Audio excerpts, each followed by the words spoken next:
کہ آن حضور صلی اللہ علیہ وسلم نے منع فرمایا ہے کہ ایسی چھت پر سویا جائے جہاں جس کی منڈیر نہ ہو. اس لیے حضور نے فرمایا کہ میں تو اس چھت پر نہیں سوؤں گا.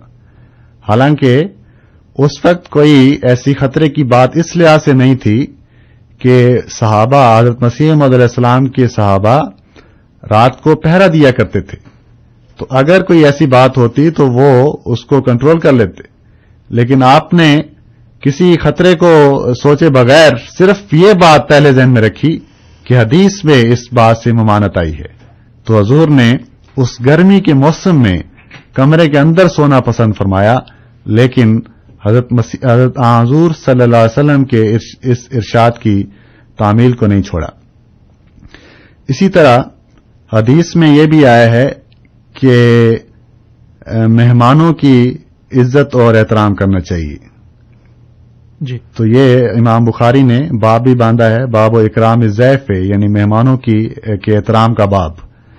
تو اس کے متعلق بھی حضرت مسیح موعود علیہ السلام کی خدمت میں، چونکہ قادیان میں بے شمار لوگ آتے تھے زیارت کے لیے اور آپ کی صحبت سے حصہ اٹھانے کے لیے، تو ایک دفعہ بعض لوگ قادیان آئے ہوئے تھے اور حضرت مسیح موعود علیہ السلام کی مجلس میں کمرے میں بیٹھے تھے کہ اچانک کسی نے دروازہ کھٹکایا.